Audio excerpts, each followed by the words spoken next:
الحمد لله رب العالمين بارئ الخلائق أجمعين. الصلاة والسلام والتحية والإكرام على رسول الأنام سيد المرسلين وخاتم النبيين وحبيب إله العالمين وشفيع المذنبين ورحمة للعالمين الذي سمي في السماء بأحمد وفي الأرض بأبي الزهراء محمد. اللهم صل على محمد وأهل بيته الطيبين الطاهرين المعصومين المظلومين المنتجبين المكرمين الميامين الذين أذهب الله عنهم الرجس وطهرهم تطهيرا. اللهم صل على محمد واللعن على أعدائهم وغاصب حقوقهم ومنكر فضائلهم والشاكين فيهم والمنحرفين عنهم أجمعين. أما بعد فقد قال الله الحكيم في كتابه الكريم بسم الله الرحمن الرحيم يا أيها الذين آمنوا ادخلوا في السلم كافة ولا تتبعوا خطوات الشيطان إنه لكم عدو مبين.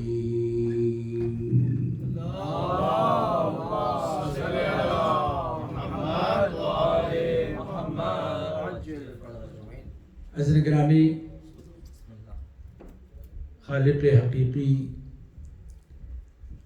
اور مالک حی و قیوم کا شکر ہے کہ ایک بار پھر ہمیں اس نے توفیق دی کہ ہم فرش عزا پر آئیں اور ایک بار پھر اس موسم عزا کا حصہ بنیں اور اپنی دنیا اور آخرت کو سنوارنے کا اس حسین فرش سے عرش تک جانے کا راستہ طے کریں. اگرچہ ہم اس وقت فرش پر بیٹھے ہیں مگر فرش پر بیٹھ کر کے بھی عرش والوں کی برابری کر رہے ہیں، کیونکہ عزاداری سید الشہداء ہر کسی کے نصیب میں نہیں ہے. اس کے لیے اللہ سبحانہ وتعالی بندوں میں سے چنتا ہے اور وہ منتخب بندے ہوتے ہیں جو فرش عزا کا حصہ بنتے ہیں.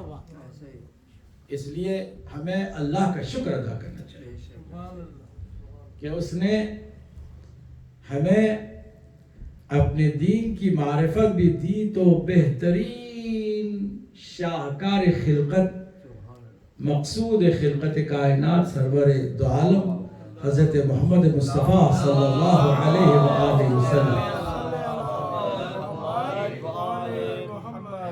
آپ کے ذریعے سے پھر اور آپ کی پاکیزہ آل کے ذریعے سے یہ ہم سب سے زیادہ خوش نصیب ہیں.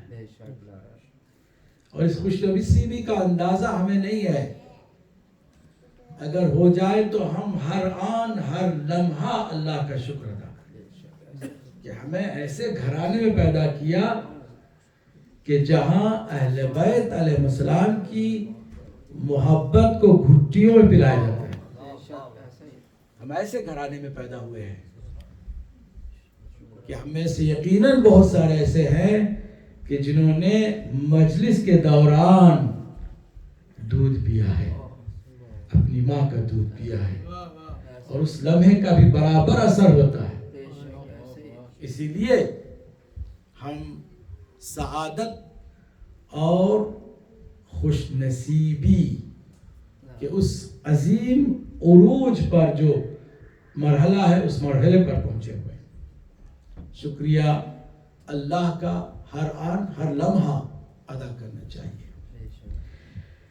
محرم الحرام 1447 ہجری کی ابتدا بھی ہو گئی ہے، اور اس پورے عشرے میں ہم نے اس سے پہلے بھی بتایا تھا کہ ہمارا عنوان بہت ہی منظم، مسلسل اور جذاب ہوگا، اور وہ عنوان ہے خود ہمارے اپنے عقائد کا بیان، کہ ہم کیا مانتے ہیں اور کیوں مانتے ہیں۔ ہمیں اپنے عقائد کو ریویو کرنے کی ضرورت ہے، ریفریش کرنے کی ضرورت ہے، ریکال کرنے کی ضرورت ہے، اس لیے کہ عقائد ہی ہے کہ اگر صحیح ہے تو عمل بھی صحیح ہوگا، اور اگر عقائد ہی میں کوئی خرابی ہے تو عمل میں کبھی بھی بہتری نہیں آ سکتی۔ محمد وآل محمد بلندتر صلوات۔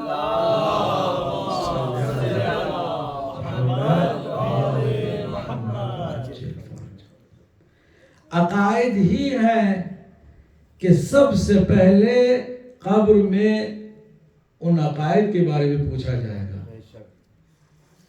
عقائد ہی ہیں کہ جو انسان کی پہچان ہے، عقائد ہی ہیں کہ جس سے انسان اپنی خلقت کا مقصد ظاہر کر سکتا ہے، عقائد ہی ہیں کہ اگر وہ ہیں تو نجات یقینی ہے، اور اگر عقائد میں کوئی خرابی ہے تو نجات ممکن نہیں ہے، کیونکہ عقائد کی کوئی قضا نہیں ہوا کرتی۔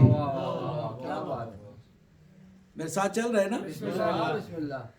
آغاز گفتگو ہے، اگر آپ ہمارے ساتھ نہیں ہوں گے تو یہ پورا سفر جو پورے انشاءاللہ 10 راتوں میں چلنے والا ہے، پھر کیسے آگے بڑھیں گے۔ منظم گفتگو کو، مسلسل گفتگو کو اگر صحیح معنوں میں حاصل کرنا ہو تو مسلسل آپ کی توجہ بھی ہمارے ساتھ ہوگی تو بات آگے بنے گی۔ عقائد کی کوئی قضا کہیے نہیں ہے، عمل کی قضا ہے، عقائد کی نہیں ہے۔ مثال دے دیں، کسی نے نماز میں کوتاہی کی، گناہ کیا، مرنے سے پہلے وہ وصیت کر سکتا ہے کہ میرے پیسوں سے میری جو قضا شدہ نماز ہے اس کو ادا کر دیا جائے۔ روزے نہیں رکھ سکے، پیسے رکھ دیے اور پیسوں کے ذریعے سے کسی سے روزہ رکھوا لیا۔ حج پہ بھی نہیں جا سکا، کسی کو مرنے کے بعد حج پہ اس کی طرف سے بھیج دیا گیا۔ یہ سارے کے سارے معاملے ٹھیک ہونے والے ہیں، حتیٰ مرنے کے بعد بھی ٹھیک ہو سکتے ہیں، مگر اگر کسی کا عقیدہ غلط ہوگا اور وہ اس دنیا سے چلا جائے گا تو ساری اولاد مل کر کے بھی اس غلط عقیدے کو ٹھیک نہیں کر سکتے۔ مثال دے دیں، اگر کسی کا عقیدہ یہ رہا کہ امام حسن مجتبی نے نعوذ باللہ صلح جو کی تھی اس کو نہیں کرنا چاہیے تھا، جیسے آج کل کے جو ماڈریٹ قسم کے سو کالڈ انٹلیکچوئلز یا سو کالڈ پروفیشنلز وہ اس طرح سوچتے بھی ہیں کہ ویسے موقع پر صلح نہیں کرنی چاہیے تھی، ہے نا؟ اگر کوئی شک کرتے ہوئے اس دنیا سے چلا گیا اور اولاد جائے مولانا کے پاس کہ قبلہ ہمارے والد تھوڑا سا شک کرتے تھے، ہم تھوڑے سے پیسے لے کر آئے ہیں، کوئی اس کی ادا ہو سکتی ہے، کوئی اس کا کوئی جبران ہو سکتا ہے، کوئی اس کا الٹرنیٹیو، کہے گے کہ نہیں، عقائد میں کوئی قضا ادا نہیں کی جا سکتی۔ آخری لمحے تک ہمیں عقائد کو ٹھیک رکھنا ہوگا، اسی لیے ہم نے اس سال یہ موضوع رکھا ہے، اور چونکہ عقیدہ ہمارا صرف ایک نہیں ہے کہ کوئی ایک ہی عقیدے کو سن کر کے بور ہو جائے، ہمارے عقائد کی ایک لمبی فہرست ہے، اور جب ہم عقائد کو دلائل کی روشنی میں بتائیں گے تو انشاءاللہ ہماری دلچسپی میں بھی اضافہ ہوگا، جذابیت بھی ہوگی، اور ہمارے علم میں اضافہ ہونے کے ساتھ ساتھ ہمارے عمل کی بھی درستگی ہوگی، اور یہی مقصد ہے مجالس حسینی کا۔ اور کوئی درسگاہ ایسی نہیں ہے کہ جہاں پر ہمارے عقیدے کو بھی درست کیا جاتا ہو اور ہمارے عمل کی بھی اصلاح کی جاتی ہو۔ یہی ایک زبردست پلیٹ فارم ہے کہ جہاں سے ہم اپنے عقائد کو بھی درست کریں اور اپنے عمل کو بھی اصلاح اس کی کریں. عقائد کی لمبی فہرست ہے، مگر قبل اس کے کہ میں اس فہرست کی طرف جاؤں، پہلا سوال یہ ہے کہ ہمیں عقیدے کی طرف اتنی توجہ کیوں دینی ہے؟ کیوں ہم اس پر اتنا زور لگائیں اور اتنی ساری جو مجلسوں میں اتنا جو وقت لگایا جا رہا ہے، اتنے سارے جو خرچے کیے جا رہے ہیں وہ عقائد کو پھر سے ریویو کرنے کے لیے ہے، تو اس میں کیا خاص بات ہے؟ جواب اس کا سمپل ہے، اور وہ یہ ہے کہ عقیدہ انسان کی ٹوٹل زندگی کا ماحصل ہے، نچوڑ ہے انسان کی زندگی کا. اور اگر نچوڑ ہی خراب ہو تو باقی کچھ بھی آپ کے پاس ہوگا حقیقت میں آپ کنگال ہیں، کچھ بھی آپ کے پاس نہیں ہے. اس لیے اس کے اوپر توجہ دینے کی ضرورت ہے. یہی وجہ ہے کہ جب آپ دیکھتے ہیں کہ کسی باغبان کو جب وہ مالی بن کر کے کسی باغ کی آبیاری کرتا ہے تو وہ سب سے زیادہ اس بات کا خیال رکھتا ہے کہ جڑوں کو صحت مند رکھا جائے. اس لیے پانی بھی جو وہ دیتا ہے وہ جڑوں کو دیتا ہے، شاخوں کو نہیں دیتا ہے. جڑوں کو کیوں پانی دیتا ہے؟ کیونکہ اگر جڑیں مضبوط رہیں گی، صحت مند رہیں گی تو شاخیں خود بخود تازہ رہیں گی، اس میں نمو خود بخود پیدا ہوتا چلا جائے گا. اور جب پھول، پتے اور پھر آخر میں پھل کی اسے ضرورت ہے تو شاخوں کو نہیں، جڑوں کو صحت مند رکھنے کی ضرورت ہے.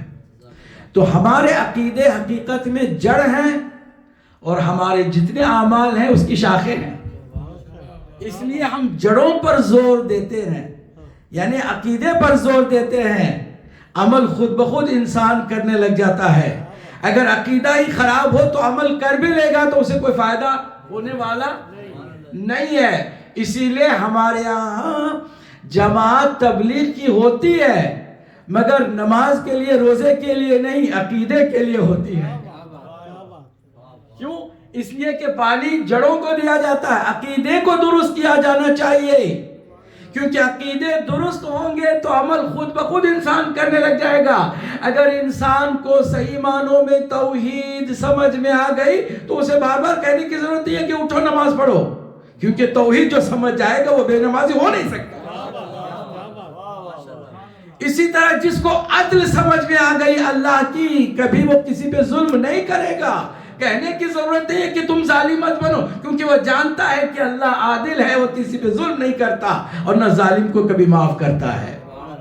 اسی طرح اگر کسی کا عقیدہ مضبوط ہو گیا نبوت پر اور رسالت پر تو کبھی کسی بھی جھوٹے پیغمبر کے چکر میں نہیں آئے گا.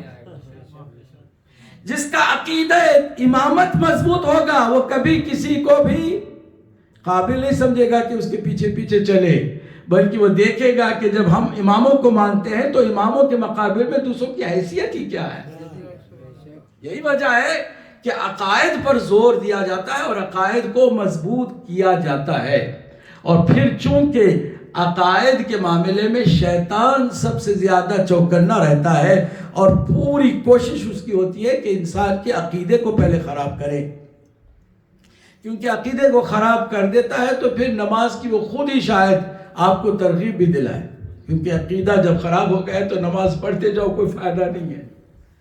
شاید وہ خود آپ کو بار بار روزے رکھنے کے لیے کہے عقیدے کو خراب کرنے کے بعد، کیونکہ جانتا ہے کہ روزہ رکھنے سے اسے کچھ ملنے والا نہیں ہے. ممکن ہے کہ وہ بار بار آپ کو حج کے لیے کہے اور حج کی توفیق بھی دلوائے اور آپ کو حج تک پہنچانے کی ترغیب بھی دلائے. وہ جانتا ہے کہ جب عقیدہ ہی غلط ہے تو یہ حج کر کے کیا کرے گا. اس لیے اس کی بھی جو کوشش ہے نا وہ آپ کو نماز سے، روزے سے، حج سے، زکوٰۃ سے روکنا نہیں ہے. اس کی پوری کوشش ہے کہ آپ کے عقیدے کو خراب کرنا ہے. اس لیے عقیدے کی حفاظت بہت ضروری ہوتی ہے. اور حفاظت اس وقت کریں گے جب آپ جانیں گے کہ آپ کے پاس ہے کیا، سرمایہ جو آپ کے پاس ہے وہ کیا ہے، تاکہ آپ خود اس کی قدر کریں اور اس کی حفاظت کی ذمہ داری آپ خود اٹھائیں. تو آئیے ہم یہاں سے شروع کرتے بات کو کہ جب بات عقیدے کی ہو رہی ہے تو عقیدے کا جو لفظ ہے یہ کیا ہے، کہاں سے آیا ہے. اور پھر آگے سلسلے کو بڑھاتے ہیں. عقیدے کا جو لفظ ہے عربی لفظ ہے. عقیدہ اس کی جمع ہے عقائد. ٹھیک. اب عقیدے کو انگلش میں کہتے ہیں بلیف کرنا, ماننا اردو میں کہتے ہیں. مگر ہر ماننے کو عقیدہ نہیں کہا جائے گا. ماننے کو عقیدہ ہر ماننے کو نہیں کہا جائے گا, بلکہ اس کی جو روٹ ورڈنگ ہے اس کی طرف آپ توجہ دیں. عقیدہ عقد سے ہے, عین قاف دال, عقد. میاں بیوی کے درمیان عقد ہوتا ہے, کیا مطلب ہے؟ یہ ایک دوسرے کو باندھا جاتا ہے نا. بندھن کو عقد کہتے ہیں. تو پھر عقیدہ بھی کیا ہے؟ کسی بھی ماننے کو فطرت انسانی اور عقل انسانی سے باندھ دو. یعنی عقل اور فطرت کے مطابق کوئی چیز تم سمجھ کر کے مانتے ہو تو وہ ہوگا عقیدہ. بات واضح کروں اور یا واضح ہو گئی ہے؟ جس چیز کو بھی آپ مانیں, چیک کریں عقل کے مطابق ہے, فطرت کے مطابق ہے کہ نہیں ہے. اگر عقل اور فطرت کے مطابق ہے تو اسے عقیدہ کہیں گے, اور اگر عقل اور فطرت کے خلاف ہے تو وہ وہم ہو سکتا ہے, خیال ہو سکتا ہے, کسی کا نظریہ ہو سکتا ہے, عقیدہ نہیں ہو سکتا. تو عقیدے کی تعریف سمجھ میں آ گئی. عقیدہ کہتے ہیں کسی ایسے چیز کے ماننے کو کہ جس کے اندر عقل اور فطرت کی مطابقت بھی ہے. اگر عقل اور فطرت مطابق ہے تو وہ عقیدہ ہے, اور اگر عقل و فطرت کے مطابق نہیں ہے تو وہ عقیدہ نہیں ہے, بلکہ کیا ہے؟ وہم ہے, خیال ہے, اس کا نظریہ ہے, اس کا اپنا خیال نظریہ ہے. تو لوگوں کے خیالات تو مختلف ہو سکتے ہیں, لوگوں کے خیالات مختلف ہو سکتے ہیں, لوگوں کے نظریات بھی مختلف ہو سکتے ہیں. ان نظریات کو اور خیالات کو عقیدے کا نام نہیں دیا جا سکتا, اس لیے کہ عقیدہ کہتے ہی اس چیز کے ماننے کو کہ جس کے اندر عقل بھی ہو اور فطرت بھی ہو. محمد وآل محمد بلندر صلوات. صلی علی محمد. نعرہ حیدری. مجلس کی زینت یہی ہے نا, یہ نعرہ, کہ جس نعرے کے اندر سستی بھی دور ہوتی ہے اور انسان ادھر ادھر بھی ہوتا ہے تو اس کا خیال بھی واپس آ جاتا ہے مجلس کے اندر. تو یہ ایک خوبصورت تحفہ بھی ہے مجلسوں کا. پوری توجہ میرے ساتھ رہیے گا کیونکہ ہم بات واضح کر رہے ہیں, یہ تمہیدی گفتگو ہے. ہمارا موضوع کیا ہے؟ عقائد کا بیان. ہم کیا مانتے ہیں اور کیوں مانتے ہیں, یہ ہمارا موضوع ہوگا پورے اس عشرے میں. مگر اس کی تمہیدی گفتگو پر توجہ ضروری ہے. It's very important to know کہ ہم جس ٹاپک کو لے کے چلے ہیں اس ٹاپک کی اہمیت کیا ہے. عقیدہ کیا ہوا ابھی؟ عقیدے کا مطلب کیا ہوا؟ عقیدے کا مطلب ہے ایسی چیز کا ماننا کہ جو عقل اور فطرت کے عین مطابق ہو, اسے کہتے ہیں عقیدہ. اور اگر عقل اور فطرت کے مطابق نہیں ہے تو اسے عقیدہ نہیں کہتے. اس کو آپ وہم کا نام دے دیں, خیال کا نام دے دیں, نظریے کا نام دے دیں, مگر وہ عقیدہ نہیں ہے. تو ہم عقائد کی بات کر رہے ہیں, عقائد کی. اور عقائد کا جو سورس ہے وہ کیا ہے؟ دو بنیادی چیزیں میں نے بھی عرض کر دی. ایک عقل ہے اور دوسرے کہیے فطرت ہے. یعنی ٹوٹل اللہ سبحانہ تعالی نے جتنی بھی مخلوق پیدا کی ہے, حیوانات, انسان, پرندے چرندے جو بھی ہیں, نباتات, یہ سارے کے سارے ایک فطرت کے مطابق پیدا ہوئے. اس کے ایک نیچر اللہ نے بنائی ہے. اس نیچر کی بیس پر اللہ نے کل کائنات کی چیزوں کو پیدا کیا ہے. انسان کو بھی فطرت کے مطابق پیدا کیا ہے, حیوان کو بھی, سانپ کو بھی, بچھو کو بھی. ہر ایک کی اپنی فطرت ہے, کوئی بھی اپنی فطرت سے نہیں ہٹتا. انسان کو تھوڑا بہت اللہ نے دنیا میں ول پاور کیا دے دیا، یا یہ جو فری ول کیا دے دیا، جس کی وجہ سے انسان فطرت سے ہٹتا چلا گیا. ورنہ اگر یہ فری ول نہ ہوتی تو انسان بھی بالکل باقی تمام حیوانوں کی طرح فطرت کے مطابق ہی ہوتا. بات سمجھ میں آ رہی ہے؟ ممکن ہی نہیں ہے کہ آپ گیہوں بوئے اس سے چاول نکل آئے. فطرت سے منحرف وہ نہیں ہوتا. یا اگر کوئی انڈا مرغی کا ہے، اس کو آپ کسی بھی اسپیشل لابی میں لے جا کے ہیٹ دے دیں، گرمی دے دیں، تو وہ مرغی کا ہی چوزا نکلے گا، بطخ کا نہیں ہوگا، کیونکہ وہ فطرت کے مطابق اس کو چلنا ہے. قانون فطرت کو وہ توڑ نہیں سکتا ہے، چاہے کچھ بھی کر لے. سانپ کا بچہ سانپ ہی ہوگا، بچھو کا بچھو ہی ہوگا، اور گائے کا بچہ بھی گائے بنے گا یا بیل بنے گا، مگر اس جن سے ہٹ کر کچھ نہیں بن سکتا، کیونکہ اس کی فطرت کے مطابق اس کو چلنا ہے. ٹھیک ہے؟ انسان بھی ایسے ہی ہوتا. گائے کا کام ہے دودھ دینا، وہ اگر چاہے بھی تو انکار نہیں کر سکتی. اس کو اس کام کے لیے اللہ نے پیدا کیا، اس کو وہ پورا کرنا ہے. انسان کا کام ہے اللہ کی عبادت کرنا، وہ نہیں کرتا کیونکہ اس کو اللہ نے اختیار جو دیا ہے. اختیار کی وجہ سے وہ فطرت سے ہٹ گیا ہے. ورنہ بنیادی طور پر ہر مخلوق اللہ کی اسی فطرت کے مطابق پیدا ہوئی ہے. لہذا اگر کوئی بچہ کسی بھی مذہب میں پیدا ہوتا ہے، کسی بھی قوم میں پیدا ہوتا ہے، کسی بھی ملک میں پیدا ہوتا ہے، وہ فطرتاً مسلمان ہوتا ہے. کیا ہوتا ہے جناب؟ وہ اسلام ہی پر پیدا ہوتا ہے، کیونکہ فطرت انسان کی اسلام کے ساتھ ہے. اور اسلام اتنی پیاری چیز ہے کہ جس کو سلم سے لیا گیا ہے. سلم کا مطلب ہے پیس، سلامتی. تو انسان کو ٹوٹل سلامتی کے ساتھ اللہ نے پیدا کیا ہے، ٹوٹل پیس کے ساتھ اللہ نے پیدا کیا ہے. اگر اس کے اندر وائلنس آتا ہے تو بعد میں فطرت سے جدا ہونے کی وجہ سے، فطرت سے منحرف ہونے کی وجہ سے اس کے اندر کیا پیدا ہوتا ہے؟ انحراف.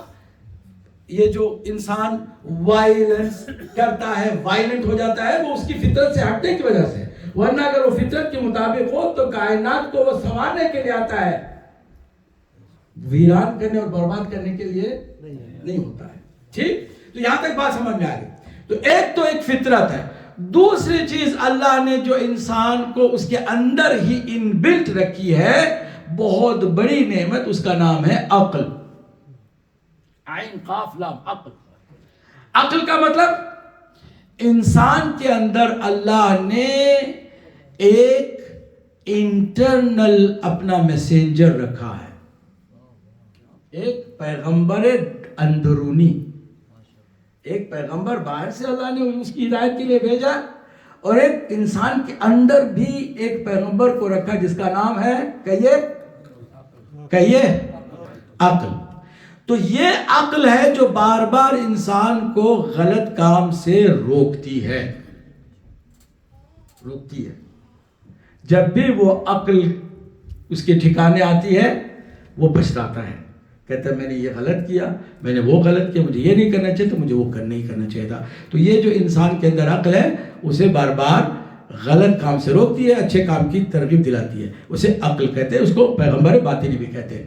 تو اگر انسان کے عقیدے عقل اور فطرت کے مطابق ہیں تو وہ عقیدہ ہے، اور اگر نہیں ہے تو پھر وہ عقیدہ نہیں ہے.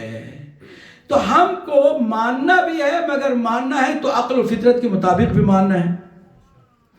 عقل اور فطرت کی سپورٹ کے لیے دو ایکسٹرنل اللہ نے ٹولز بھی دیے ہیں. غور سے سنیے گا، دو ایکسٹرنل ٹولز دیے ہیں. اللہ نے ٹوٹل حجت تمام کر دی ہے. دنیا کی کسی انسان کو اتنا سا بھی معمولی سا بھی بہانہ نہیں ہے کہ قیامت کے دن کہے کہ یہ میری پرابلم تھی، میں اس لیے کافر ہو گیا، اس کی یہ پرابلم تھی، میں اس لیے مشرک ہو گیا، میری یہ پرابلم تھی، میں اس لیے منافق ہو گیا کہ میری یہ پرابلم تھی. کسی کو اللہ نے کوئی بھی بہانہ نہیں چھوڑا ہے. کیوں؟ اس لیے کہ صحیح عقیدے کے لیے اس نے فطرت اور عقل دو چیزوں کا بہترین سہارا دیا، پلس ایکسٹرنل بھی اسے دو چیزوں سے سپورٹ دی۔ وہ دو چیزیں کیا ہیں؟ ایک کا نام ہے قرآن اور دوسرے کا نام ہے محمد مصطفیٰ صلی اللہ علیہ وآلہ وسلم۔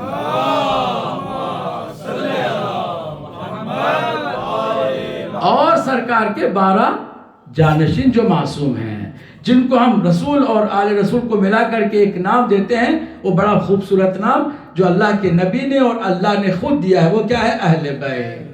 اہل بیت میں رسول اللہ بھی ہیں اور آل رسول بھی ہیں۔ تو اہل بیت اور قرآن، دو قرآن اور اہل بیت دو ایکسٹرنل سپورٹ ہیں کہ ہم اپنے عقائد کو چیک کریں کہ کیا مانتے ہیں اور کیوں مانتے ہیں، آیا قرآن اور اہل بیت کے مطابق ہے ہمارا ماننا یا نہیں ہے۔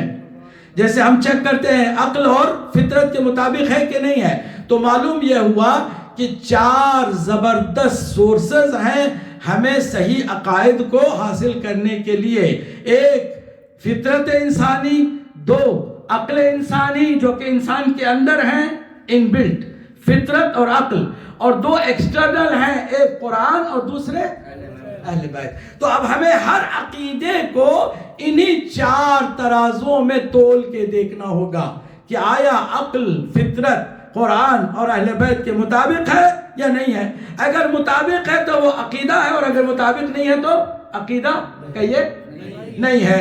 ذرا اور قریب آ کر کے ایک جاندار سلوات پڑھ دیں تاکہ اصل بات آپ کی خدمت پیش کرنے کی سعادت تھوڑا سا اور قریب آئیں اور مجلس کا ایک ماحول بنے اور آپ کی توجہ ہوگی تو انشاءاللہ آج بات کو ہم امام زمانہ بلند تر صلوات صلی اللہ محمد۔ آغاز گفتگو ہے، آپ کے اندر توجہات کی اس گرمی کو بھی میں محسوس کروں، اس لیے کوئی جاندار سلوات پڑھ دے محمد و آل محمد۔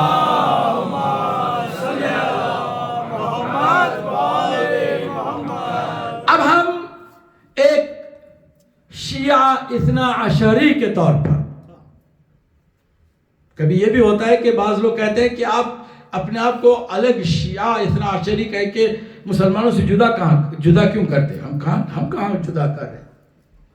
ہم کو یہ حکم نہیں ہے کہ ہم اپنے آپ کو جدا کریں، ہم امت مسلمہ کا حصہ ہیں، مگر امت مسلمہ کا وہ حصہ ہے کہ جو ان 4 سورسز کی بنیاد پر عقائد رکھتے ہیں۔ ان 4 کو یاد رکھیے گا، عقل، فطرت، قرآن، اہل بیت۔ ان 4 کے مطابق جو عقائد رکھے اسے شیعہ اثنا عشری کہتے ہیں۔ کیا کہتے ہیں؟ شیعہ اثنا عشری کہتے ہیں۔ کوئی ہم سے کہے قرآن میں تو شیعہ بننے کا حکم نہیں ہے، مسلمان ہونے کا حکم ہے، ہم نے کہا بالکل، پہلے مسلمان بننا ہے پھر آپ کو شیعہ بھی بننا ہے، کیونکہ حضرت ابراہیم علیہ السلام کے لیے یہ اللہ سبحانہ وتعالیٰ نے فرمایا کہ ابراہیم تم اپنا عقیدہ ظاہر کرو، کہو کہ میں مسلمان ہوں۔ ایسے ہی ہے نا؟ اور حضرت ابراہیم نے اعلان کیا انا من المسلمین، میں مسلمانوں میں سے مسلم ہوں۔ اسلام بہت بنیادی چیز ہے، اسی سے بات کو آگے بڑھانا بھی ہے۔ تو جہاں اسی ابراہیم علیہ السلام کی آئیڈینٹیفیکیشن مسلمان ہونے کے ناطے ہے، اور اللہ نے کہا کہ ہم نے تمہارا نام بھی مسلم رکھا ہے، تم سارے مسلمان ہو، یقیناً ہم مسلمان ہیں، اسلام ہی سے ہمارا تعلق جڑا ہوا ہے اور گہرا تعلق جڑا ہوا ہے۔ مگر کیا کریں کہ مسلمانوں نے فرقے بنا لیے، اور جب فرقے بن گئے تو ہمیں جو اصالت کے ساتھ ان 4 چیزوں پر، 4 بنیادوں پر عقیدے پیش کرنے ہیں، عقل، فطرت، کہیے قرآن۔ ذرا ان کو میں اس لیے دہراتا ہوں تاکہ آپ یاد رکھیں کہ ہمارے عقائد کی بنیاد یہ 4 چیزوں پر، ان 4 چیزوں پر ہے، عقل، فطرت، قرآن اور اہل بیت۔ ان 4 پر ہمارے عقائد استوار ہیں، تو اس لیے ہمیں آگے اپنے تشخص کو آگے بڑھانا ہوگا، کیونکہ 73 کے 73 سب مسلمان ہیں، ہم بھی مسلمان ہیں، ہم بھی مسلمان ہیں، باقی سارے مسلمان ہیں۔ سب مسلمان ہیں اس موقع پر، اس مرحلے پر ہم سب ان کے ساتھ شریک ہیں، وہ ہمارے ساتھ شریک ہیں، الحمدللہ انہیں ہم پاک مانتے ہیں، انہیں کافر نہیں کہتے، اور تکفیریت ہمارے یہاں موجود ہی نہیں ہے، ہمارے یہاں تکفیریت کا وجود ہی نہیں ہے، ہمارے یہاں کسی کو کافر کہنے کا کسی کو حق دیا ہی نہیں ہے۔ تو ہم مسلمان ہیں، وہ مسلمان، ٹھیک، مگر جب سارے مسلمان ہوں اور ان 4 بنیادوں پر جن کی عقائد ہیں ان کی تشخیص کیسے کریں، ان کو کیسے ہم ان باقی تمام فرقوں سے الگ تصور کریں؟ قرآن مجید نے کہا جہاں حضرت ابراہیم مسلمان ہیں، انہوں نے اپنا آئیڈینٹیفیکیشن، اپنا تشخص مسلمان ہونے کے ساتھ ظاہر فرمایا، وہی اللہ نے فرمایا سورہ صافات میں، کیا فرمایا؟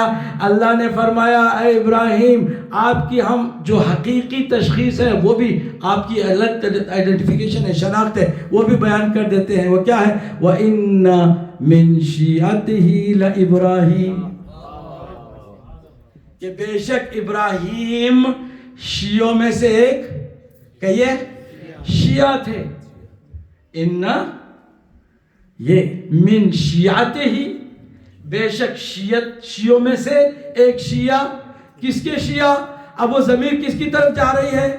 کہتے ہیں کہ وہ ضمیر حضرت نوح جو ان سے پہلے اولو العزم پیغمبر ہیں ان کی طرف لوٹتی ہے، تو وہ حضرت نوح اولو العزم پیغمبر کے شیعہ تھے۔ بعض کہتے ہیں نہیں، قرآن جن پر نازل ہوا وہ محمد مصطفیٰ کی طرف اشارہ کرے، میں محمد مصطفیٰ کا شیعہ ہوں۔ تو معلوم یہ ہوا کہ خالی مسلمان ہونا ہی نہیں ہے، جس ابراہیم نے اپنے آپ کو مسلمان ڈکلیئر کیا، اسی ابراہیم کو اللہ نے فرمایا وَإِنَّ مِن شِيَعَتِهِ لَإِبْرَاهِيمَ، ابراہیم بھی بے شک مسلمان کے ساتھ ساتھ کیا تھے؟ شیعہ تھے۔ تو شیعہ کون ہے؟ جو اپنے معصوم اللہ کے بنائے ہوئے معصوم نمائندے کی اتباع کرے، جو اپنے معصوم نبی کی پیروی کرے۔ اگر ابراہیم نے پیروی کی حضرت نوح اولو العزم پیغمبر کی یا رسول اکرم کی تو وہ شیعہ ہیں۔ تو ہم بھی کسی ایرے غیرے کے شیعہ نہیں ہیں، ہم رسول اللہ کے بعد اس کے شیعہ ہیں کہ اس کائنات میں اس سے بڑا نہ کوئی ہوا ہے نہ ہو سکتا۔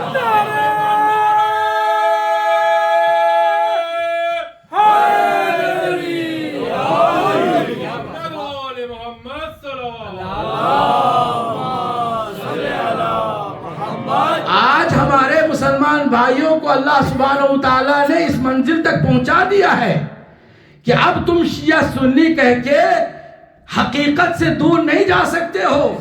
دنیا نے آج ظاہر کیا ہے، توجہ ہے کہ نہیں ہے؟ آج ایک چھوٹا سا علی والے کا نمونہ دیکھا تو پھر کسی ایک مولوی نے صاف لفظوں میں کہا کہ مجھ سے کسی نے کہا کہ آپ کیوں ساتھ دے رہے اس ملک کا، وہ تو شیعہ ہے، تو کہا اگر وہ شیعہ ہے تو تم اس کا ساتھ دینا جس کا نام نتنیاہو ہے۔ اگر تم نتنیاہو کو سنی مانتے ہو تو اس کا ساتھ دینا۔ تو معلوم یہ ہوا کہ دنیا واپس آ رہی ہے، جہاں جہاں حقیقتوں کو اللہ عروج دیتا ہے وہاں شیعت ہی دنیا کے سامنے آ رہی ہے۔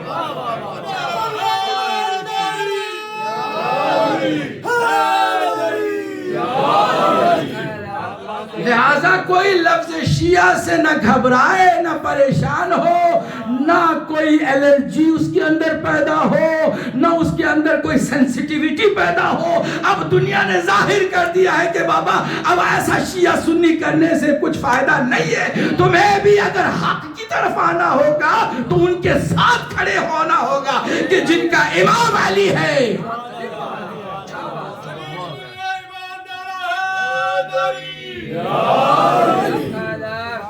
یہ وہ عقائد کی ہم یہاں پر پہچان کرانے جا رہے ہیں۔ تو شیعہ اثنا عشری کے عقائد کیا ہیں؟ آج جو ریکارڈ کر رہے ہیں وہ ریکارڈ کر لیں، اور اگر آج آپ نہیں ریکارڈ کر کے صحیح معنوں میں سن نہیں سکے تو کل آپ سنیں ضرور، پرسوں آپ سنیں، اپنے بچوں کو ضرور سنائیں۔ ہمارے عقائد کتابوں میں تو ہیں، کتابوں کو پڑھنے کا اب شوق کسی کے پاس نہیں رہ گیا ہے، مجلسوں میں آ رہے ہیں تو عقیدے کو سنیں، عقیدے کو مضبوط کریں دلائل کی روشنی میں، تاکہ یہاں سے اپنے عقیدے کو مضبوط کر کے جائیں۔ ایک لمحے کے لیے بھی ہم زندہ ہو تو صحیح عقیدے کے ساتھ زندہ ہو، ورنہ پھر ہماری زندگی کا کوئی مقصد ہی نہیں رہ جائے گا۔ اس لیے عقائد کی طرف ہمیں توجہ دلانے کی ضرورت ہے۔ اب عقائد کیا ہیں شیعہ کے؟ نمبر 1، شیعہ وہ ہے کہ جو تمام عقائد کی بنیاد توحید کو سمجھتا ہے۔ کائنات میں صرف شیعہ ہی ہیں کہ جو عقائد کو، توحید کے عقیدے کو صحیح معنوں میں بیان کر سکتے۔ کوئی خدا کو رسول اور علی سے بہتر نہ پہچان سکا ہے، نہ پہچان سکتا ہے۔ ہم نے توحید کے عقیدے کو بھی قرآن اور رسول اور علی سے لیا ہے، اس لیے توحید کے عقیدے میں بھی ہم بے مثال ہیں، کوئی ہمیں بیٹ نہیں کر سکتا ہے۔ جتنی باتیں بھی اہل بیت سے ہٹ کر کوئی توحید کی کرتا ہے تو اس کے اندر شرک ہی شرک ہوتا ہے، اسے خبر بھی نہیں ہوتی۔ جو اہل بیت علیہ السلام نے تعلیم دی ہے، توحید کا عقیدہ بتایا ہے، وہ بہترین ہے۔ ہم خالی ابھی دعویٰ ہی کر رہے ہیں نا، we are just claiming right now. After claims you get the evidence and proofs what we have already claimed. ہم صرف ابھی دعویٰ کر رہے ہیں۔ پہلا دعویٰ یہ ہے کہ ہم توحید کے عقیدہ رکھنے والے معتقد ہیں، اور ہمارے عقیدہ توحید میں کوئی ہمیں بیٹ نہیں کر سکتا ہے۔ ہمارا عقیدہ ہے کہ اللہ سبحانہ وتعالیٰ اگر اللہ ہے تو عادل بھی ہے، اور عادل ہے تو کبھی ظالم کے یا ظلم کی حمایت نہیں کر سکتا۔ ہمارا عقیدہ ہے کہ اللہ نے 1,24,000 نبی بھیجے ہماری ہدایت کے لیے۔ 1,24,000 نبیوں میں اللہ نے چن کر کے 313 رسول بنائے، اور 313 رسولوں میں بھی اللہ نے 5 گریٹ پروفٹس بنائے، 5، اور 5 میں بھی سب سے بڑا، سب سے اعلیٰ، سب سے اولا اور سب کا مولا محمد مصطفیٰ صلی اللہ علیہ وآلہ وسلم۔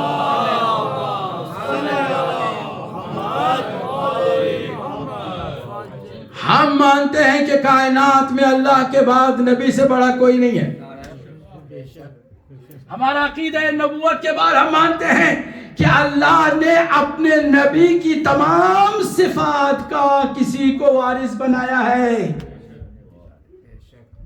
اور جو تمام نبیوں کی صفات کا تنہا وارث ہے وہ علی ہے، اور علی سے بڑا کوئی نہیں۔ ہمارا عقیدہ ولایت پر ہے، ہمارا عقیدہ امامت پر ہے، ہمارا عقیدہ آخرت پر بھی ہے، ہمارا عقیدہ جہنم پر بھی ہے، اور کہیے جنت پر بھی ہے۔ ہم جن کو مانتے ہیں ان کا تعلق اس دنیا سے بھی ہے، کہیے اس دنیا سے بھی ہے۔ اگر آپ نے کسی کو اپنا بنا بھی لیا ہے تو بہت زیادہ کام آئے تو اسی دنیا کی حد تک ہے۔ ہم ان کو مان کے چلے ہیں کہ ہم مر جائیں گے مگر وہ مرنے کے بعد بھی قبر میں آئیں گے۔ ہمیں پل صراط سے نجات دینے والے وہی ہیں، برزخ کی مشکلات سے چھٹکارا بھی انہی سے ملنے والا ہے، اور قیامت کے دن بھی انہی کے سائے کا ہمیں آسرا ملے گا، اور انہی کی شفاعت سے ہمیں جنت میں جانے کا موقع ملے گا۔ اور جنت تک کے ہمارے عقائد یہی ہے کہ جنت میں کوئی برائی نہیں جا سکتی، جہنم میں کوئی نیکی بھی نہیں جا سکتی۔ ٹوٹل عقائد کا ہم نے خلاصہ بیان کر دیا، دعویٰ کیا نا۔ ابھی ایک ایک چیز دلیل کے ساتھ سنیں گے تو پھر لطف آئے گا۔ پورے 10 دنوں کا خلاصہ میں نے آج چند منٹ میں دے دیے۔ کیا ہم بیان کرنے جا رہے ہیں؟ توحید۔ کیا بیان کرنے جا رہے ہیں؟ عدل الہی۔ کیا بیان کرنے جا رہے ہیں؟ نبوت اور رسالت۔ کیا بیان کرنے جا رہے ہیں؟ ہم قرآن کی عظمت۔ کیا بیان کرنے جا رہے ہیں؟ ہم رسول کے معجزات۔ کیا بیان کرنے جا رہے ہیں؟ رسول کے وارث۔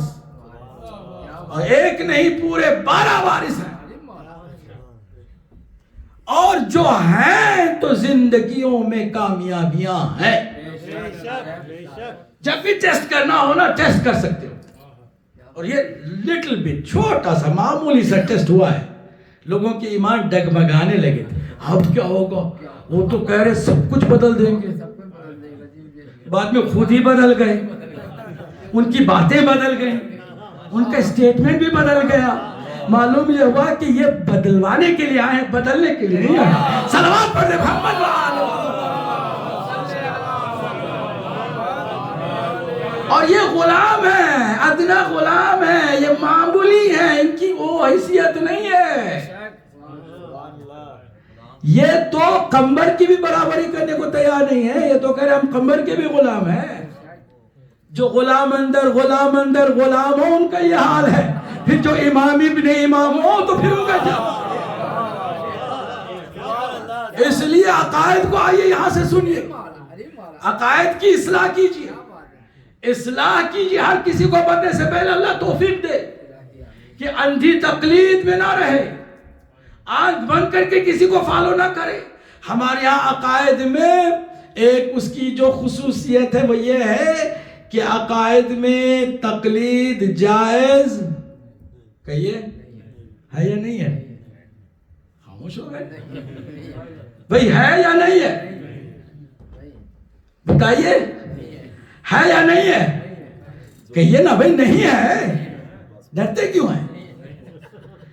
عقائد میں تقلید جائز نہیں ہے. مطلب یہ ہے کہ ہم کسی کے کہنے پر اللہ کو نہیں مان رہے، ہمیں کسی کے کہنے پر اللہ کو عادل نہیں مان رہے، ہمیں کسی کے کہنے پر، کسی کی پٹی پڑھانے پر رسول کو ماننے والے نہیں ہیں. ہم علی کو بھی کسی کے کہنے پر نہیں مانتے ہیں، کسی کے سمجھانے سے نہیں سمجھتے ہیں، بلکہ ہم دیکھتے ہیں 4 ترازو ہیں. کتنے؟ اندر 2 باہر 2. اندر کے ترازو کیا ہے؟ عقل. دیکھتے ہیں عقل کے ترازو میں پھر مانتے ہیں. اس لیے عقل پر جتنے اہل بیت علیہ السلام نے زور دیا ہے نا، کسی اور نے زور نہیں دیا ہے. عقل ایک نور ہے جو ہمارے ساتھ ساتھ چل رہا ہے، نور ہے جو ہمارے ساتھ چل رہا ہے. اور اسی لیے اہل بیت علیہ السلام کے ماننے والوں کے لیے کہا گیا کہ ہمارے چاہنے والے کبھی عقل سے جدا نہیں ہوتے. کسی نے پوچھا نہ کر کے کہ بھئی شراب میں تھوڑی بہت مستی ہے، نشہ ہے ضرور، مگر فائدے بھی بڑے ہیں، تو اس میں حرام کیوں بتایا؟ کہ ہمارے چاہنے والوں کو ہم ایک لمحے کے لیے بھی عقل سے خالی نہیں دیکھنا چاہتے.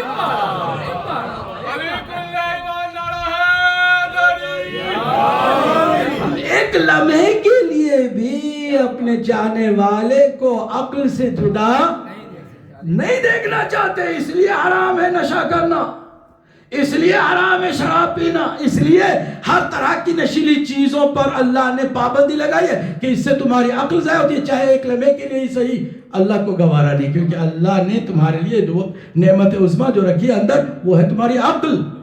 اس کو زندہ رکھو، اس کو بیدار رکھو، اس پر کوئی غبار آنے نہ پائے. جو کرو عقل کے مطابق کرو. تو اس لیے ہم تقلید کے لیے نہیں، عقل کے ذریعے سے ان عقائد کو مانتے ہیں. تو اب ہم کہاں سے لا رہے ہیں؟ عقل سے، فطرت سے، قرآن سے، کہیے اہل بیت سے. اب میں ایک تھوڑا سا چبھتا ہوا سوال کریں، تھوڑا سا چبھتا ہوا سوال. اگر ریسورسز یہ جو 4 بتایا آپ نے وہ سارے مسلمان مانتے ہیں، تو پھر عقیدوں میں اتنا اختلاف کیوں ہے؟ اتنی ساری اس میں پراکندی کیوں ہے؟ تفریقہ کیوں ہے؟ کوئی کچھ مانتا ہے، کوئی کچھ مانتا ہے. ہر کسی سے پوچھو کہتا ہے کہ ہم عقل کے مطابق، قرآن کے مطابق. ہم کہتے نہیں، اگر چاروں کو ساتھ لے کے چلتے نا تو سب کے عقیدے بھی ایک ہوتے. پرابلم یہ کہ چاروں کے 4 کو لے کے ساتھ نہیں گئے، 2 کو چھوڑا، دو کو اپنایا تو دو بھی سمجھ میں نہیں آئے. اب آپ سن رہے ہیں؟ تھوڑا سا توجہ کے ساتھ سنیں گے تو لطف آئے گا. صرف شیعہ ہی ہیں کہ جو عقل کو اتنی امپورٹنس دیتے ہیں. آپ حیران ہو جائیں گے. باقی مسلمان فرقوں کے یہاں عقل کو کسوٹی نہیں ہے، کرائٹیریا نہیں ہے. وہ کہتے ہیں کیا پتا ہماری عقل کبھی صحیح فیصلہ کرے کبھی غلط فیصلہ کرے، اس لیے ہم عقل کو نہیں کوٹ کریں گے. چلو بھائی، عقل کو تم نے ایک طرف کر دیا، ایک تمہارا سورس کٹ گیا. قرآن، جی ہاں بالکل، قرآن کو ہم مانتے ہیں، پھر حدیث کو مانتے ہیں، دو کو مانتے ہیں.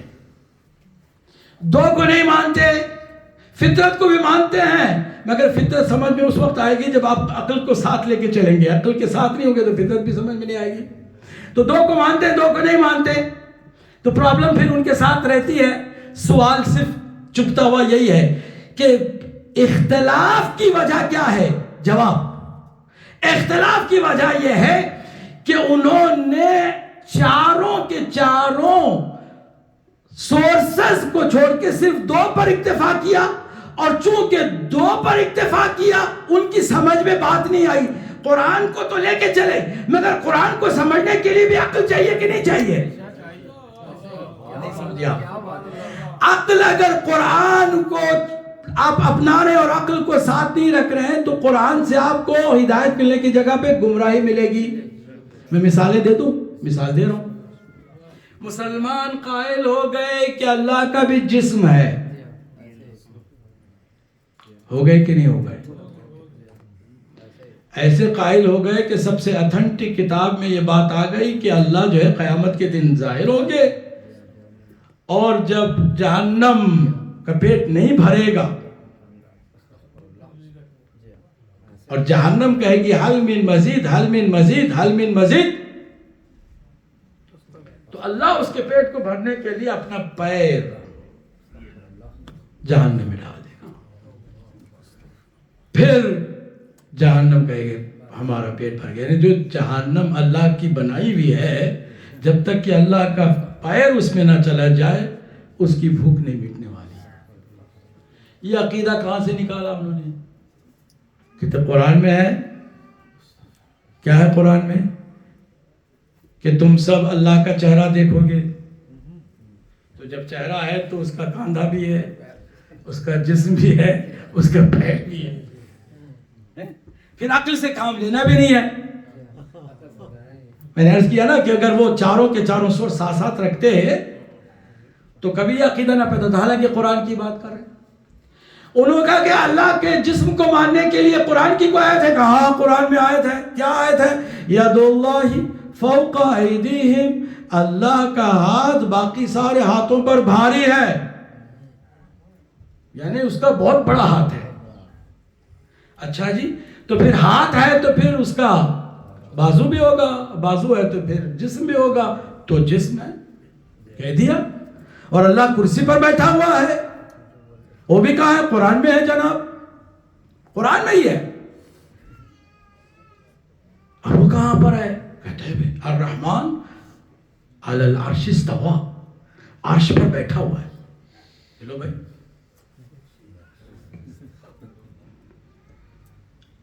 اللہ کو بٹھا بھی دیا، کھڑا بھی کر دیا، چلا بھی دیا. اللہ کا ہاتھ بھی بتا دیا، اس کا پیر بھی بتا دیا. اور سارا سورس کہاں کیا ہے؟ قرآن ہے. قرآن وہ بھی پڑھتے ہیں، قرآن ہم بھی پڑھتے ہیں. ہم نہیں مانتے وہ خدا خدا نہیں جس کا ہاتھ ہو، جس کا پاؤں ہو. وہ خدا خدا نہیں جس کا کوئی جسم ہو. وہ خدا خدا نہیں جو کسی جگہ پر بیٹھا رہے. اگر عرش پر بیٹھا ہوگا تو پھر سارے کے سارے انسان عیش کریں زمین پر، کیونکہ وہ تو اوپر ہے. ہمیں یہی بتایا گیا ہے نا کہ خدا کہاں ہے تو کہتے ہیں اوپر ہے. اور ہم نے آسانی سے یہ جملہ لیا اور استعمال کرنا شروع کر دیا اللہ کے لیے اوپر والا. کتنی دفعہ سنا آپ نے؟ سنا کہ نہیں سنا؟ بتائیے بھائی. بات عقیدے کی ہو رہی ہے، پیچھے نہ ہٹیے. آپ نے سنا کہ نہیں سنا اوپر والا؟ تو اوپر والا یہ ہے تو پھر نیچے جا کے گناہ کر لو، کیونکہ تو وہ اوپر رہتا ہے. ایسی کوئی بات ہے؟ کہتے نہیں. اسی عقیدے کا ہمارا یہ ہے حال ہے کہ ہم کہتے ہیں کہ جو اللہ کو جسم مانتا ہے اس کا عقیدہ غلط. اللہ جسم و جسمانیات سے مبرہ ہے. وہ کہتے ہیں اللہ دکھائی دیتا ہے، ہم کہتے ہیں اللہ دکھائی نہیں دیتا. جو دکھائی دے دے وہ ہمارا خدا نہیں. تو پھر یہ اختلاف کہاں سے آیا؟ جواب یہی ہے کہ انہوں نے قرآن کو پڑھا، عقل کو چھوڑ کے پڑھا. ہم نے عقل کے ساتھ پڑھا تو قرآن بھی سمجھ میں آیا، عقل کے ساتھ توحید بھی سمجھ میں آئی. صلوات پڑھ دے محمد وآل. ہم نے کہا کہ یہ تو قرآن کے اندر آیات بھی تو مختلف ہیں. اب ذرا یہ قرآن کو قرآن سمجھ کر ہر آیت کو لے کے چلیں گے تو گمراہ بھی ہو جائیں گے. جی ہاں، اور اکثر لوگ قرآن ہی کی دعائی دیتے ہیں. گمراہ سے گمراہ فرقہ بھی جو مسلمانوں کے اندر ہے نا، اس کے بھی عقائد آپ دیکھیں تو کہتے ہیں قرآن و سنت کے مطابق. سبحان اللہ، قرآن و سنت سب مانتے ہیں تو پھر اتنا اختلاف کیوں ہو گیا؟ اس لیے کہ قرآن میں 3 طرح کی آیتیں ہیں. چلیں گے میرے ساتھ جلدی جلدی؟ قرآن میں کتنی طرح کی آیتیں ہیں؟ 3. ایک آیات مقطعات. وہ کیا ہے؟ چند حروف قرآن میں 29 سوروں کی ابتدا میں، 29 چیپٹرز کی بگننگ میں کچھ لیٹرز آئے ہیں اور وہ ان کی حیثیت ایک مستقل آیت کی ہے. It is separate ayat and they count them as ayat. But no one knows the meaning. Even the meaning. No one can confirm that this is the meaning of this word, this letter. Alif Lam Mim.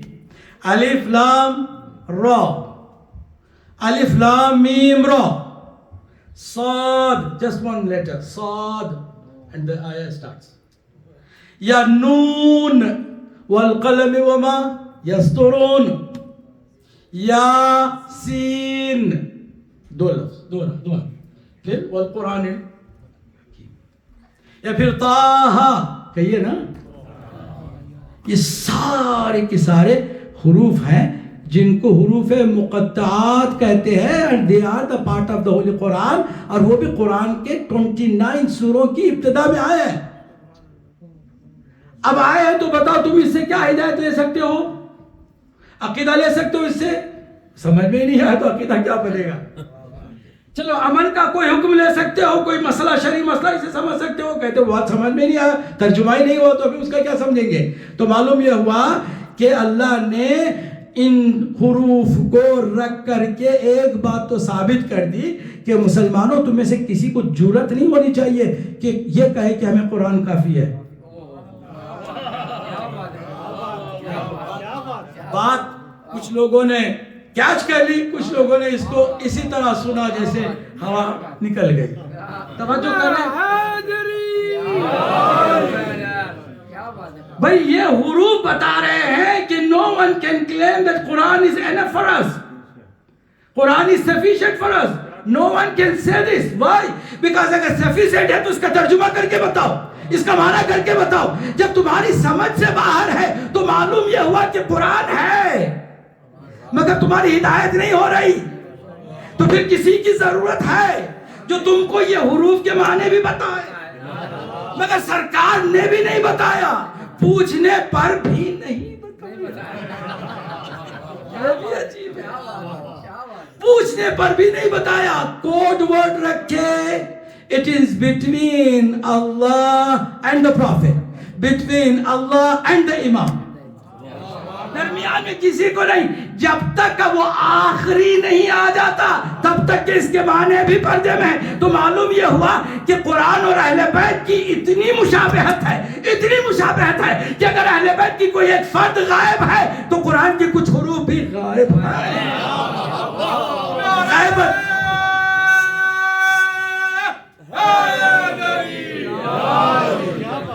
ادھر بھی ہے، غیبت ادھر بھی ہے، یہاں بھی غیبت ہے. ہاں کچھ تمام مفسرین نے مل کے کہا کہ کچھ تو اس کا فائدہ نکالنے کی اور سمجھنے کی کوشش کریں. حروف کو اکٹھا کر کے کہا کوئی جملہ ہی عربی کا بنا لیتے ہیں. دیکھتے ہیں کہ کوئی اچھا جملہ اس کا بنتا ہے کہ نہیں بنتا. بہت ساری کوششوں سے جملے جو بنے ٹوٹل صرف 8 جملے بنے, اور 8 جملوں میں 7 جملے بے فائدہ, بے معنی, اس کے اندر کوئی خاص میسج نہیں ہے. صرف ایک جملہ ہے کہ جو خالی بامعنی ہی نہیں ہے بلکہ کسی قوم کی حقانیت کا ثبوت بن گیا ہے, کسی قوم کی حقانیت کا ثبوت. عقائد امامیہ کا وہ آئینہ دار جملہ ہو گیا. جملہ انہی حروف مقطعات سے جو بنا, یہ جو الف لام میم, یہ طٰہٰ یاسین اور یہ نون, یہ سارے جتنے بھی ہیں ان سب کو اکٹھا کر کے جو جملہ بنتا ہے, جانتے کیا جملہ بنتا ہے؟ صراط علی حق نمسکہ, علی کا راستہ ہی حق ہے جس پر ہم چلتے ہیں.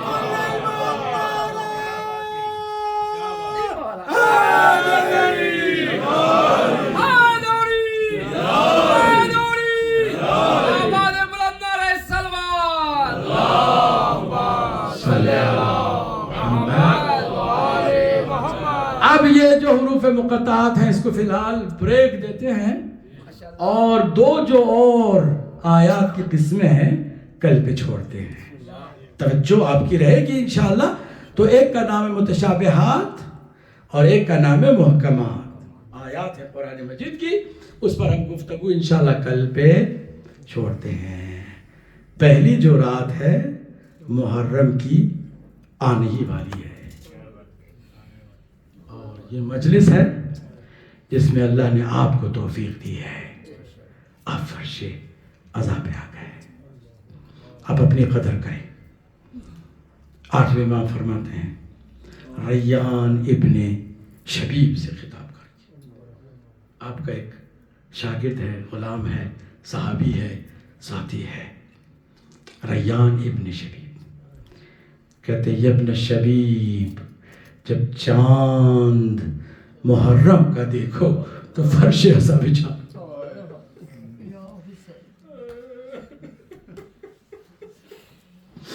یہ ابن شبیب, جب چاند محرم کا دیکھو تو بچوں کو تیار کرو حسین پر گریہ کرنے کے لیے, صف عزا کو بچھا دو. اور پھر گریہ کے لیے کس کو بولا, کسی کو بلاؤ تاکہ وہ ذکر کرے میرے مظلوم جد کا, اور پھر تم بیٹھ کر کے گریہ کرو. اور پھر عجیب باتیں فرماتے جب رو گے نا, تو جب تمہاری آنکھوں سے آنسو نکلے اور پھر تمہاری داڑھی پر وہ آنسو آ جائے, فرشتے اللہ کی جانب سے تعینات کر دیے جاتے ہیں کہ فرشتوں لکھو ان کے سارے گناہ اللہ نے معاف کر دیے, سارے گناہ بخشوائے جانے کا بہترین ذریعہ یہی ہے کہ جس پر آپ آ کے آپ اپنی قدر کریں, اپنی قدر کریں. ایک مقام پر چھٹے امام ہر بار جب بھی درس دیتے تھے, درس کے بعد سب کو کہتے تھوڑی دیر کے لیے بیٹھ جاؤ, اور پھر ایک ذاکر کو بلاتے, ایک شاعر کو بلاتے, کہتے ہیں کہ میرے جد مظلوم کا مسائل پڑھو, مسائل میرے جد مظلوم کے پڑھو. وہ آ کے جب پڑھتا تو لوگ روتے, اور امام بھی شروع کرتے گریہ کرنا. گریہ کرتے کرتے ایک مرتبہ لوگوں کی طرف دیکھتے, کہتے کہ تمہیں کیا ہو گیا ہے, آہستہ آہستہ سسکیاں لے کر کیوں رو رہے ہو, ندوہ کرو ندوہ, میرے جد پر رو, چیخیں تمہاری نکل جانی چاہیے. ایسے رو جیسے کوئی ماں اپنے کڑیل جوان بیٹے کی لاش پر روتی ہے. اجرکم علی اللہ, آپ کو اللہ نے یہ توفیق دے دی ہے, آپ فرش عزا پر بیٹھے ہوئے ہیں, چاند کی رات آ رہی ہے اور آپ چاند کی رات کی مجلس پہ بیٹھے حسین پر رو رہے ہیں. حسین کے رونے کو کس قدر اہمیت حاصل ہے. آدم کو اللہ نے پیدا کیا, حکم تھا عبادت کرو, اللہ کی عبادت کی, پھر گریہ کیا. کہ گریہ کہاں, اللہ نے حکم دیا ہے کہ تمہاری عبادت اس وقت قبول ہوگی ہوگی جب تم میرے حسین پہ گریہ کرو گے.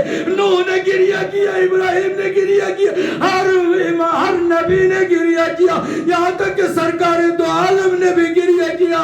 شعبان کی 30 تاریخ ہے, خوشی کا ماحول ہے, حسین کو آغوش میں لیا ہے اور پھر تڑپ تڑپ کر رونے لگے.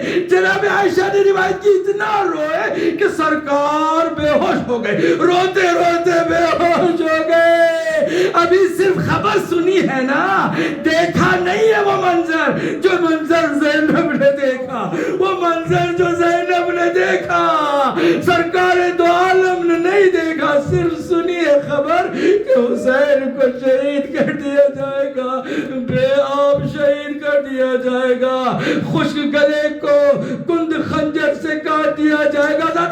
صرف سرکار دو عالم نے سنی خبر, اتنا روئے